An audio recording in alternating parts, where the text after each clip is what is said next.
Bom, a gente tem focado e voltado sempre para falar de pediatria, né? Que era a ideia do vídeo. Então, aqui em gravidade, a gente vai falar gravidade em crianças, né? Esse é o momento de tranquilização. Grande parte das crianças não tem sintomas ou tem sintomas leves. As crianças, a importância das crianças na cadeia seria na transmissão, como a gente falou no comecinho, o cuidado com o vô e com a avó. Quarentena, a gente vai falar logo em seguida, quem tá junto, fica junto, quem tá separado em casas separadas, fica separado, tá? E esses 3 óbitos até o momento foram de adolescentes. O primeiro de 14 anos, um jovem de Portugal, pelo que parecia ele tinha uma doença de pele chamada psoríase, é uma doença autoimune, mas que aparentemente não deve trazer nenhuma baixa de imunidade, né? Então foi inesperado. Logo, uma semana depois, se não me engano, uma jovem de 16 anos lá na França, e agora essa semana foi o paciente mais jovem, na verdade, de 12 anos, na Bélgica. Essa adolescente de 16 anos, o que saiu na imprensa é que ela não tinha nenhuma comorbidade, então ela não tinha mais nenhuma doença associada, e dessa criança de 12 anos eles ainda não tinham grandes detalhes, porque foi ontem, antes de ontem, que ela faleceu. E eles só contaram que ela faleceu, elas não deram nenhuma prévia da condição de saúde dela. Esse slide está aqui que é para trazer um pouco de tranquilidade, mas não é para vocês tranquilizarem a quarentena, né? Isso que a gente vai falar um pouquinho no bate-papo agora. A gente tem que tomar o cuidado das crianças e manter a quarentena, né? A gente tem visto que na primeira semana, pelo menos foi a minha percepção aqui na minha cidade, as pessoas realmente levaram a sério, mas nesta segunda semana a gente está afrouxando-se um pouco. É igual quando a gente fala que vai começar uma dieta ou vai para academia. No começo a gente começa muito certinho, prestando atenção em tudo que a gente está fazendo, e depois a gente começa a relaxar. Uma das coisas que a gente queria conversar sobre isso, a gente já falou e a gente quer reforçar, então a gente vai falar de novo.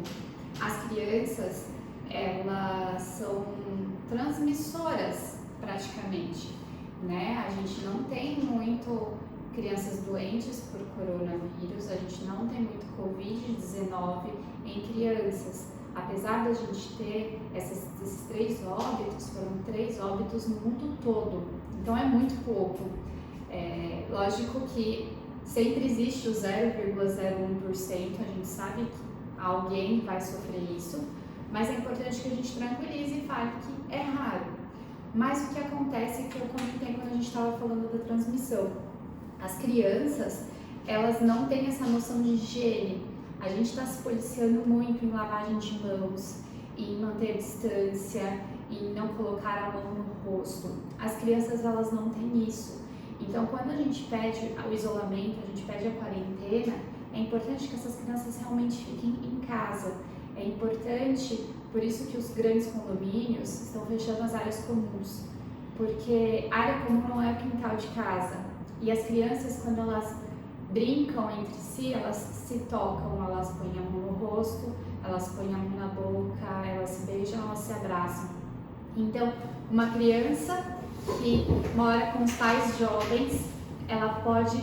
Ninguém ali naquela casa tem algum sintoma respiratório, mas ela tem o vírus. E essa criança brinca com a outra criança que mora com uma avó. Ela pode passar para essa criança sem saber, na inocência. E essa criança, que também pode não ter nada, pode passar o vírus para essa avó, que tem uma imunidade mais baixa, que tem uma imunidade velha mesmo. E aí essa avó pode apresentar um Covid-19 e essa avó pode apresentar uma gravidade muito maior. Então é importante que seja separada, e é por isso que uma das primeiras medidas foi o fechamento de escolas, por conta desse contato que a gente não consegue prever. Os supermercados estão abertos, a gente pode ir no supermercado, a gente entra no supermercado, tem o álcool gel, passa o álcool gel no carrinho, usa o cartão, a gente tem todo esse cuidado. E esse cuidado é impossível ser administrado numa sala que tem 15 crianças, Uma hora uma das crianças vai pôr a mão na boca, uma hora uma vai tocar na outra. Isso acontece, é natural, é a infância, é a proximidade. Isso é normal, graças a Deus, a gente precisa disso. Mas não nessa época que a gente tem um sistema de saúde que não está preparado, a gente está tentando se preparar, tentando estar pronto para quando chegar o pico, que deve acontecer entre essa e a próxima semana. Mas é importante que a gente continue se isolando um pouco e mantendo esse contato social mais afastado mesmo.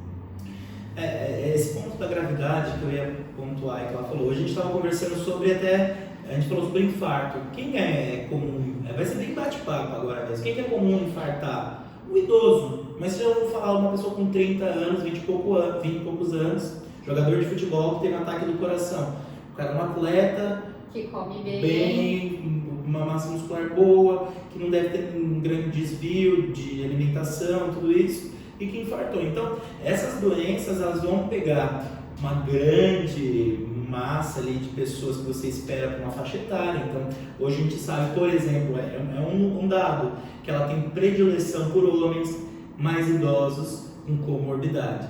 Quer dizer que se eu for mulher, uma criança, não zero a chance nunca é zero. Então é importante falar disso e falar desse elo de contaminação. E eu acho que o outro ponto, hoje eu estava conversando distante, estava fazendo algumas coisas no quintal, o vizinho passou até pelo muro, tem um muro baixo, a gente conversou com uma certa distância, falando sobre esse pico. Eu acho que essa é a parte importante de falar sobre o pico. Quando a gente falou em transmissão, a gente falava de até 2 semanas do período que você incuba e começa a ter sintomas. Isso não quer dizer que durante esse período você não está transmitindo o vírus. Essa é uma parte muito importante. Uma pessoa assintomática, ela pode estar transmitindo o vírus tanto quanto uma pessoa super sintomática. Então, uma pessoa que está tossindo, fica todo mundo longe, mas eu aqui conversando com ela, a gente pode estar transmitindo o vírus. Então, as medidas ainda são importantes. E é por isso, por conta de saber que mesmo sem sintoma as pessoas podem transmitir, que no início dessa pandemia, as pessoas que vinham de fora, que estavam viajando, o recomendado era elas ficarem isoladas por 15 dias antes de voltar ao trabalho, né? Isso antes da quarentena. Por quê? Porque não se sabia se ela tinha tido contato, não sabia se ela ia evoluir com sintomas, mas se sabia que ela poderia transmitir. Então todo mundo que veio de fora, que viajou, ficou em casa um período para passar esses 15 dias de se contaminou, parar de transmitir para depois voltar ao dia a dia, né? Não, e agora ainda, se você tem uma pessoa com sintoma gripal na sua casa, a recomendação é que tanto essa pessoa quanto os contactuantes de casa façam a quarentena se já não estiverem fazendo, pelo menos por 14 dias após, que é o tempo médio que a gente mostrou de incubação, sintoma e transmissão. A média é que após 14 dias você não tenha mais chance de estar transmitindo, tá? Mas de novo, retomando essas 2 semanas, o Ministério da Saúde suplicou na verdade, para que na semana passada e nessa a gente mantenha a quarentena, os comércios estão fechados, só as necessidades básicas mesmo que continuam abertas, pensando no pico. Então, hoje eu acabei de anotar aqui um pouquinho antes de começar, a gente dados dia 1º de abril, tá? 241 casos de mortes agora à noite, tá? 241 mortes, vejam como já aumentou, 6.836 casos. Ontem era 5.717, a gente já aumentou quase 1.000 casos, tá? Lembrando que esses casos confirmados, né, foi aquilo que a gente está falando, nem todos estão fazendo os testes e tudo mais, são as pessoas provavelmente contaminadas antes da quarentena. Então, são exames de 2 semanas atrás, o teste demora 7 a 10 dias para ficar pronto. Então, a gente vai começar a sentir se essa quarentena está fazendo efeito ou não a partir dessa semana, porque se as pessoas estão em casa com 15 dias, menos pessoas estão circulando, menos vírus está sendo transmitido por aí. Então, a ideia justamente da quarentena é essa, é baixar esses números. A gente espera que essa crescente de 1.000, 2.000 casos por dia comece a cair a partir dessa semana. Isso não é um cenário estanque, é isso que o ministro quis dizer. Essa briga entre o ministro da Saúde e o presidente, entre abrir ou não o mercado, tem muito a ver com a a imprevisibilidade do que vai acontecer. Ele está pagando para ver, ele está esperando a próxima semana para dizer fomos bem na quarentena ou não fomos bem. O Trump acabou de mudar o discurso, o presidente dos Estados Unidos, uma elevação de números de casos e a expectativa que os Estados Unidos até passe. Já passou, já está em segundo, se eu não me engano, passou a Espanha, já vai chegar próximo da Itália de número de casos. E ele falou, quarentena até dia 30 de abril. Em Nova York, pessoas que não respeitam a quarentena estão sendo multadas para incutir na cabeça das pessoas. Eu vi que em vários lugares lá ainda tem quadras poliesportivas que estavam abertas, eles estão lacrando, estão tentando colocar na cabeça das pessoas a importância. E aqui que vai um outro dado. Uma pessoa hoje grave que entra na UTI, um idoso no caso, ou um adulto, ele demora, na média, 3 semanas, na média, viu?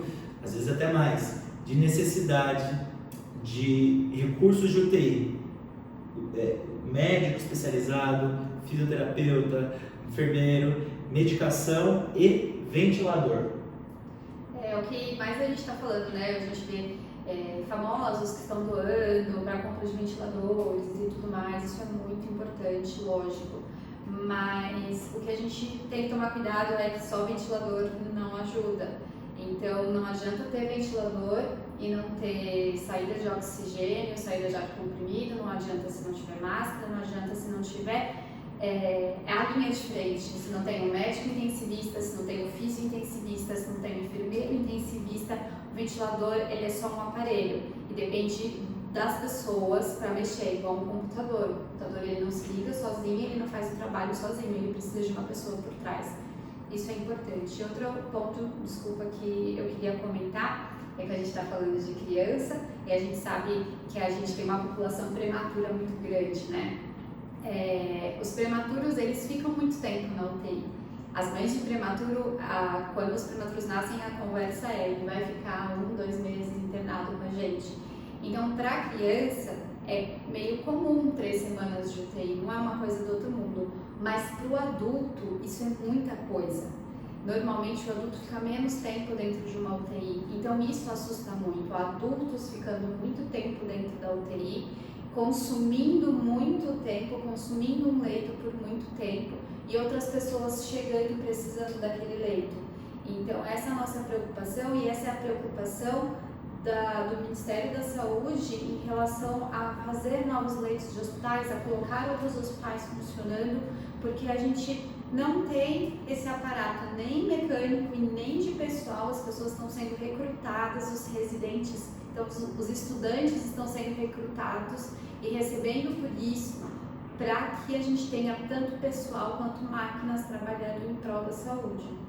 Lembrando que a gente não, na verdade, tem a parte, ele disse isso, que precisava de pessoas na linha de frente, que não adianta você achar que cada cidade vai ter uma UTI, que não tem essa capacidade, a gente no Brasil e fora, sabe, de comportar, e que essas pessoas passam essas 3 semanas na média em ventilação e que outras necessidades, outros casos não param de chegar.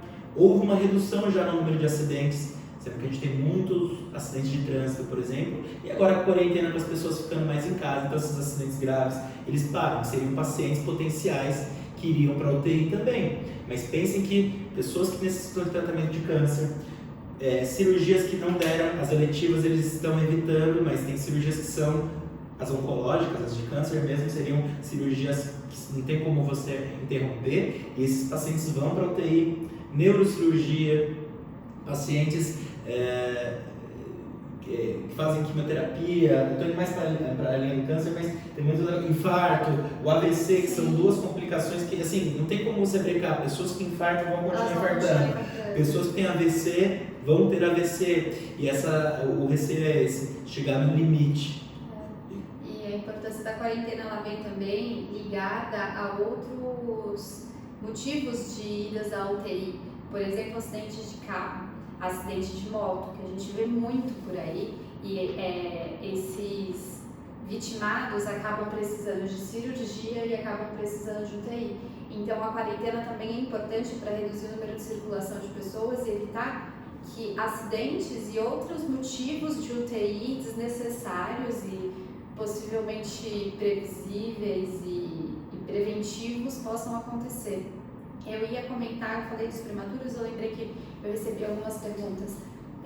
Alguns prematuros, eles saem da UTI com um diagnóstico de broncodisplasia pulmonar, que é uma sequela de tempo de internação mesmo, é uma sequela pulmonar. Então,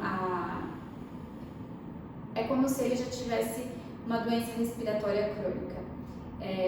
Mesmo com as crianças com broncodisplasia e tudo mais, a gente não tem dado científico de que essas crianças pegam Covid-19 e ficam graves.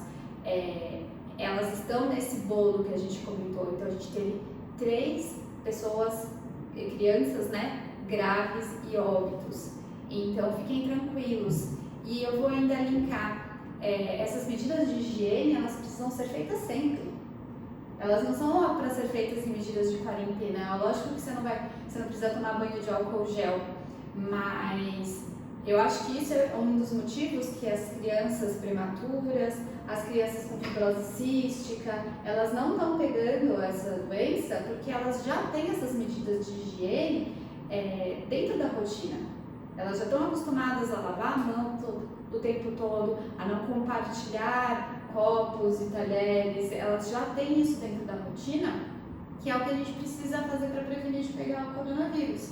Então, elas não estão pegando e elas não têm essa gravidade ainda constatada em literatura. Então, se isso mudar, a gente volta para falar que a gente está errado. Mas até hoje, a gente não tem dados científicos sobre essa gravidade nesses pacientes pediátricos com alguma coisa já alguma doença respiratória crônica mesmo.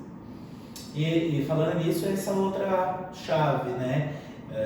Um dos exames, tirando a sorologia, o PCR, os testes, enfim, que fazem a confirmação, a tomografia é uma arma muito boa. É óbvio que você não vai ficar indicando tomografia para todo paciente com queixa respiratória, mas o que eles têm visto é que essa lesão ela é facilmente identificável, tem um padrão dela e talvez, e só talvez, essa pessoa pode ser que carregue essa lesão como se fosse uma cicatriz. Quando você me falou de broncodisplasia, me veio isso à cabeça, com a diferença de que a criança ainda está em desenvolvimento do pulmão, de crescimento e desenvolvimento mesmo prematuro no caso, então mesmo que ele faça uma cicatriz num ponto, é provável que ele tenha, e ele vai ter ao longo dos anos, pelo menos 8 anos de vida, novos alvéolos em crescimento, em tamanho mesmo dos antigos e em recuperação. Ainda a gente não sabe. A gente estava conversando hoje, tem alguns pacientes que saem da ventilação, mas necessitam do suporte de oxigênio, ficam dependentes, e aí você tem que tirar esse paciente do hospital para ir para casa. Será que a gente vai ter saída para isso? Será que a gente vai ter oxigênio para todo mundo? São perguntas que, e não é para causar alarmismo, é justamente para reforçar a importância da quarentena. Tá? A única arma que a gente tem até agora é fazer isso e acreditar nisso. E acreditar o que os ministros, em especial o ministro Mandetta, ministro da Saúde, está conversando com os outros países e tirar uma lição dos outros países. Vemos a Itália que não confiou na quarentena e as pessoas continuavam saindo. Hoje a gente viu o que eles estão passando, né? Eu acho que é importante essa consciência, é importante a gente diminuir a circulação mesmo. Eu sei que às vezes não dá para parar. Eu e o Vinícius, a gente continua trabalhando porque o hospital não para. A gente precisa continuar saindo de casa, a gente continua trabalhando. O consultório ele está reduzido, são só casos urgentes para evitar idas ao pronto-socorro que estão sendo vistos. Eu continuo vendo as crianças que têm uma probabilidade de piora muito grande sem a fisioterapia.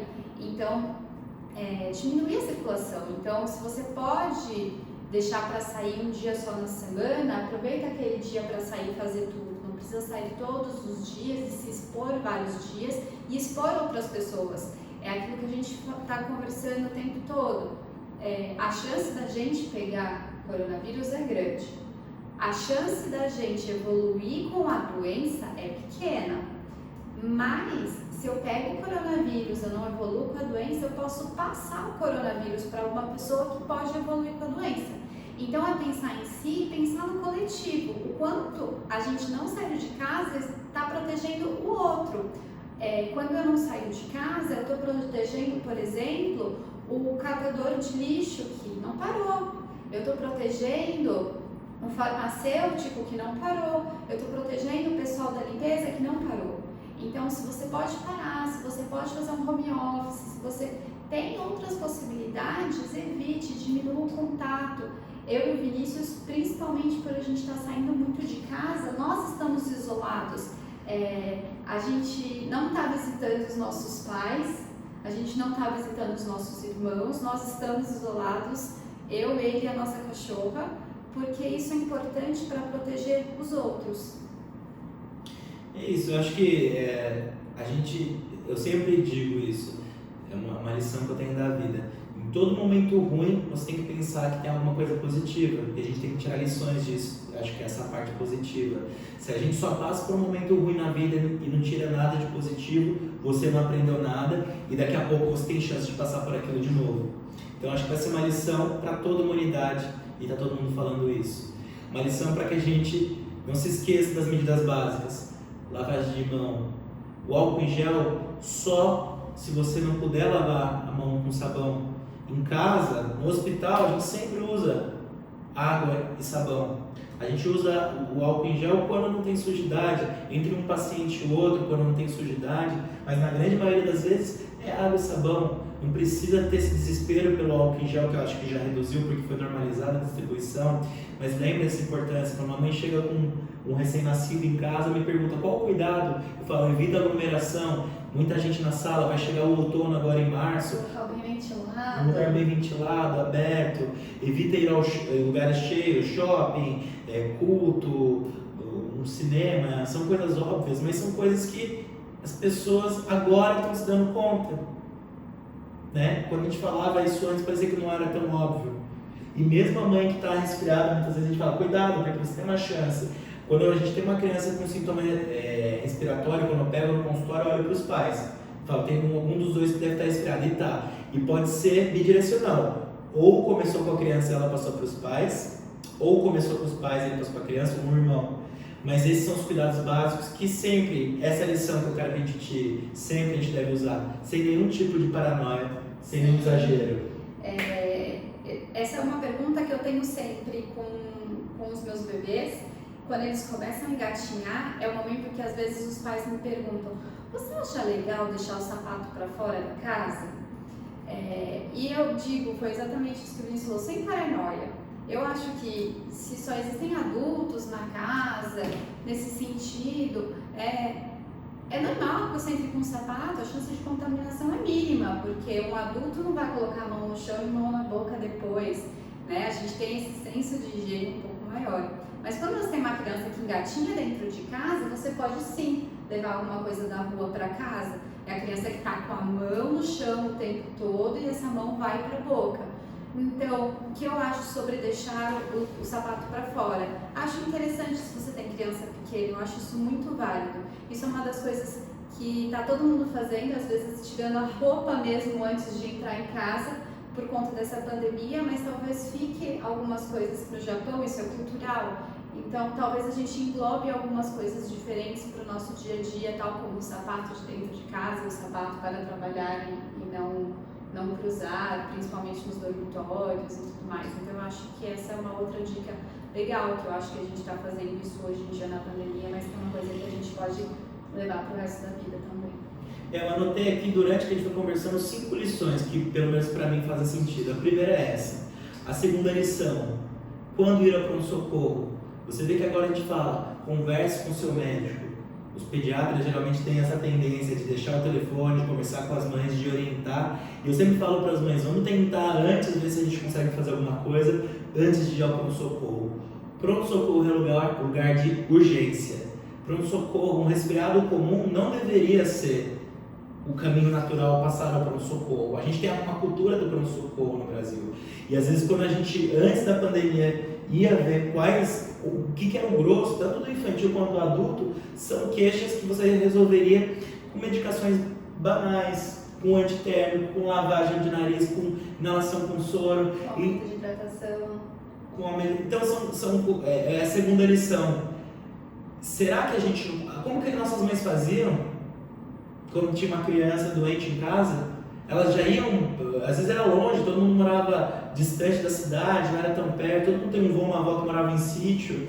Será que ela saía no meio da noite, indo para um socorro 2 da manhã do hospital, que talvez nem tivesse mesmo, por isso que ela não ia, ou ela tentava fazer alguma coisa, né? Então a gente tem que tirar um pouco dessa experiência. Eu acho que a gente evoluiu muito, a humanidade evoluiu muito, mas tem algumas coisas que a gente está retrocedendo. Então a gente tem que ter segurança. Seu filho, sinta segurança. Se você sentir que ele está muito bem, como ela disse, está resfriado, mas ele está brincando, ele está ativo, ele come, quando vem a febre ele cai, mas depois que passa ele está bem, ele está dando conta da infecção, né? Observe os picos. No começo, uma infecção viral pode dar temperaturas mais altas, mas com o passar dos dias elas começam a abaixar e você tem que medicar menos. No primeiro dia, talvez, de 6 em 6 horas fazendo medicação e compressa e banho. No segundo dia menos, no terceiro dia talvez um piquinho, no outro dia não tem mais. Quer dizer, a criança está tratando, ela está dando conta. E essa infecção também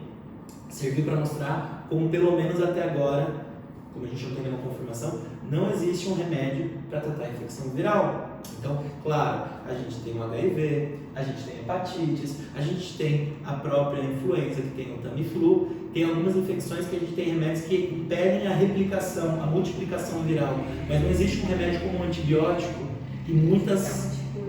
que cure. E muitas crianças, se não a grande parte delas, principalmente as pequenas, têm infecções virais.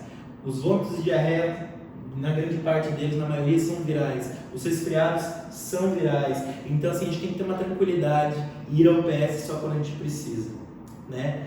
Terceira, informação. Todo lugar a gente vê informação.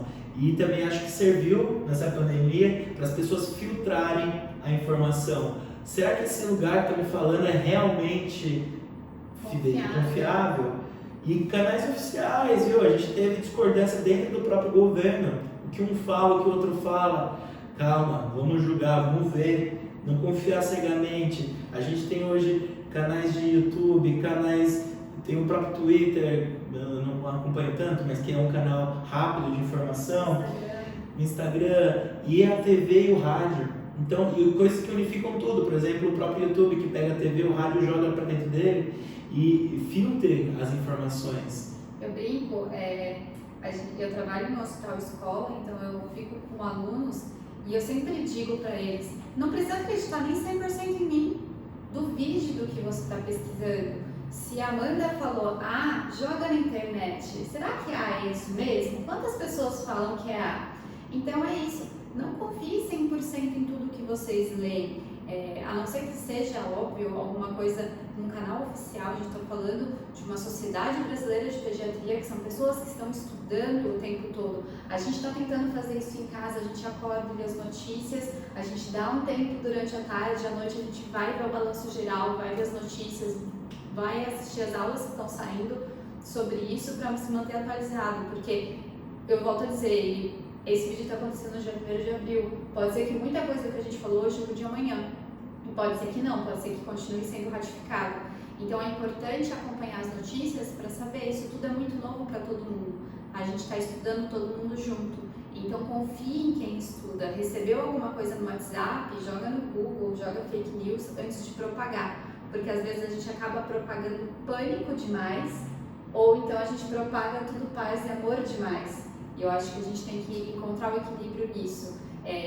Não criar alarde de tomar banho de álcool gel quando chega em casa, mas também não é por isso que você vai sair beijando e abraçando todo mundo amanhã. Então achar o equilíbrio disso é muito importante. Perfeito. Nesse tópico eu não tenho mais nada para acrescentar. O quarto tópico que ela já falou, e eu também vou ratificar aqui, o coletivo. Se serviu para alguma coisa, e espero que sirva, que a gente tome essa lição para a população, não só brasileira, não só de São Paulo, do mundo, tenha mais esse senso de coletividade. A gente está vivendo muito um e o outro, As pessoas estão se unindo mais, as pessoas estão tentando se ajudar. E quando foi aí nessa parte que eu anotei aqui, quando você se protege, não é para você só, é para ajudar o outro, é uma cadeia, é um elo. Quando você faz a quarentena, pense que você não está fazendo só para você, para o seu pai, para sua mãe, mas para todo um micro ambiente próximo de você. Assim como quando você cuida do seu jardim e não deixa ficar com água parada para não ter dengue, você está protegendo mais de um raio de 1 quilômetro em volta da sua casa. Então não é só para você. E eu acho que talvez, e só talvez, não tenho certeza, mas o que eu estou sentindo é que essa pandemia está despertando um senso de coletividade maior. De empatia. Pessoas ajudando idosos, pessoas se oferecendo para ir ao mercado aos idosos, para evitar que eles saiam, e vários pequenos favores que a gente já no dia a dia não percebia. Sim, passa despercebido.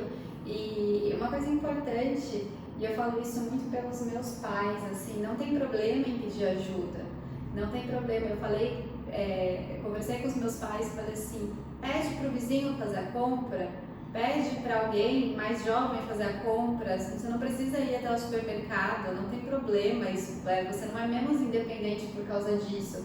Eu acho que é uma proteção que a gente deve ter, se segurar mesmo em casa. Eu sei que é difícil, a gente tem essa vida corrida e que está acostumado a sair de casa, de repente ficar 10 dias preso dentro de casa, mas aproveite esse momento para fazer outras coisas, para pensar em você, para se cuidar, para fazer coisas que a gente não faz há muito tempo, né? A gente estava comentando hoje em casa, o Vinícius comentou, acho que eu vou aproveitar a quarentena para reformar a nossa mesa. Coisas que a gente deixa para fazer, a gente comentou isso esses dias, né? Às vezes sempre é uma coisa que a gente deixa para fazer. Quando eu tiver tempo eu vou arrumar a gaveta, quando eu tiver tempo eu vou separar as roupas para doação, quando eu tiver tempo. Agora a gente tem tempo, né? Acho que a gente pode aproveitar para fazer isso também. Era o último tópico. Desculpa. Não, perfeito. As pessoas perceberam que trabalhar não é tudo. Falo por mim. Muitas vezes eu chegava pelo trabalho, chego algumas vezes tarde, cansado, sem disposição para fazer nada. E hoje, por mais que as pessoas estejam confinadas em casa, elas têm tempo de acordar de manhã. Muitas vezes tomar um café com uma tranquilidade. Ler as notícias, se quiser, se não quiser também tudo bem.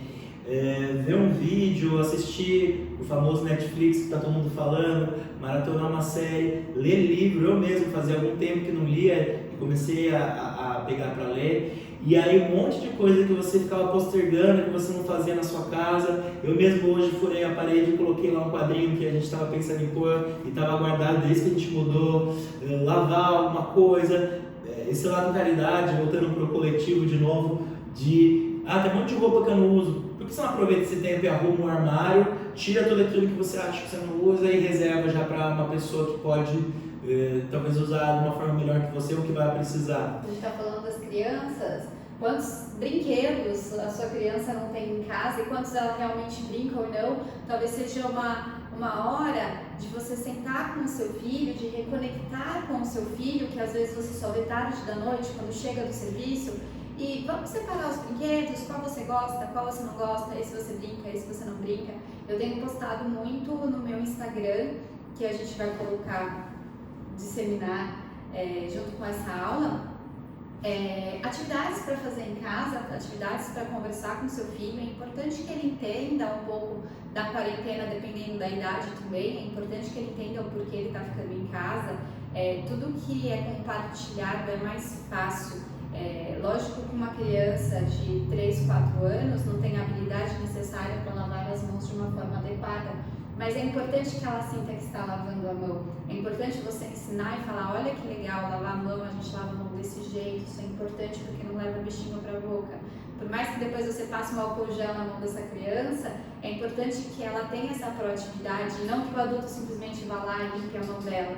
Então, isso é outra coisa que vocês podem acompanhar, que eu acho que é muita coisa se a gente for falar disso nesse vídeo, mas que vocês podem acompanhar no Instagram, colocar essa criança para participar e fazer essa reconexão. Aproveite a quarentena, aproveite que essa criança está em casa para dar tudo aquilo que você gostaria de dar e que às vezes não dá tempo, ou que às vezes o dia a dia acaba afastando mesmo, né? Aproveite esse tempo com o seu filho. Eu sei que é cansativo, a gente sabe que criança é ligada no 220 e que às vezes é até mesmo estressante, mas aproveite da melhor forma possível e não se sinta culpado também. Às vezes eu enxergo mães falando, mas eu não consigo fazer todas essas atividades com meu filho, tá tudo bem. É um momento de mais amor, né? É um momento de não se culpar por tantas coisas. Então, procure na internet, veja o que cabe dentro da sua rotina, veja o que é legal para você, às vezes o que é legal para mim não é legal para o outro. Então, não se culpem também tanto assim como a gente tem visto por aí. Falar isso, né? Mais do que separar os brinquedos para doar, brinque com seus filhos, né? Tanta gente reclama que não tem tempo de brincar, brinque. Vocês vão perceber, eu mesmo já estou percebendo, o quanto é estafante ficar na frente da TV. Não só por causa das notícias, mas aquilo vai consumindo sua cabeça, então passa mais que 2 horas por dia, que é o que a gente limita para crianças acima de 2 anos, 2 horas, para menor de 2 anos, a gente fala para não mostrar mesmo, nem TV, nem vídeo, nem nada, evitar ao máximo. Mas veja como cansa. Tenta, mesmo eu brinquei de dar maratonar, eu não consigo. Tenta assistir 2 filmes logo em sequência. Parece que é concentrado, não é deixar a TV ligada e estar mexendo aqui no celular. Concentrado assistindo, aquilo cansa. Você fica com a atenção voltada, com seus olhos quase sem piscar, seu olho começa a ter lacrimejar e tudo mais. Porque é cansativo. Imagina uma criança que fica várias horas por dia na TV, então é um momento de aproximação das pessoas, de voltar às atividades, coisas que a gente fazia antes, brincar de baralho, de carta, stop com as crianças, pegar um papel e tinta, massinha, ir na cozinha, pegar uma massa mesmo, fazer algum prato com a ajuda da criança. São coisas assim, não é, pra você pode parecer que não é nada, né? Mas a criança vai adorar uma brincadeira dessa. A gente tem cachorro, a gente não tem filho ainda, mas se tivesse uma criança, vamos dar banho no cachorro, vamos jogar água no quintal e fazer alguma coisa para limpar, mas ao mesmo tempo você brinca com a criança ali com balde, com água. É tanta coisa assim básica que a gente fazia antes sem ter orientação. A gente fazia antes sem ter internet. Sem ter internet. Quantas vezes que eu lembro na casa da minha avó de brincando de jogar água, sabão escorregando no ladrilho e ninguém tinha piscina em casa, balde e tudo. Então não precisa ter. E não, mas eu não consigo ir no clube, não precisa, né? O quinto tópico eu coloquei, ela falou, acho que quase inconscientemente, mais amor. Um tempo de mais amor. O amor, para você conseguir dar para outra pessoa, você tem que ter para você, dedicar um tempo para você, às vezes dedicar um tempo sem notícia, mas sem as pessoas. Eu tenho um tempo muito meu, e às vezes a gente não se dá esse tempo de fazer uma coisa que eu gosto para mim. Tem muita gente hoje postando, ninguém fazia atividade física. Tô achando bom, todo mundo tá fazendo agora. Todo mundo posta fazendo atividade. Sou favorável à atividade, mas se for bom pra você, pra mim era bom ler um livro. Então não se culpe, vai lá, lê um livro. Odeio ler livro, gosto de ver filme. Faça o que você achar bem, reserve um tempo pra você, desligue um pouco. Acho que ter a notícia, o que todo mundo tem falado, é importante, a gente tem que acompanhar, porque a gente está vivendo isso e eu acho que é importante você saber o que está acontecendo no mundo, mas calma, né? Não precisa viver as 24 horas sobre isso, né? Dá para pegar no final da noite antes de dormir, dar uma lida na UOL, na Globo.com e ter noção do que aconteceu durante o dia. Não precisa estar vinculado a isso 24 horas por dia. Se você leva numa boa, como a gente tem feito, a gente escuta bastante, assiste bastante, é legal, mas se está pesando para você, também não precisa. Acho que todo mundo já sabe o que fazer. Higienização das mãos, evitar o contato, e aí a gente vai se falando por aí. Acho que está ficando longo, a gente está super aberto, mandem mais perguntas, mandem sugestões. Na verdade, eu particularmente pensei em fazer uma live inicialmente, mas nem sempre é ajustado o horário bom para as pessoas, eu não sei se vai ficar bom. Então, a gente não tem certeza se vai colocar o vídeo na íntegra, se vai cortar ele em pequenos drops, pequenos pedacinhos, com a pergunta e a parte, ou se vai colocar, muito provavelmente não, colocar na íntegra. Mas se vocês tiverem mais dúvidas, mais questões, mandem por um dos nossos canais e pode ser que a gente grave outros a partir de agora. Esse é o primeiro, talvez, de uma série que a gente pode fazer e para trazer mais informação, mais conteúdo legal e não só sobre o corona. Pode ser um caminho que a gente pode ter para um contato direto para falar sobre pediatria, sobre fisioterapia pediátrica e dar dicas legais para vocês. Com certeza. A gente se vê por aí então. É isso aí. Tchau, tchau. Tchau, obrigada.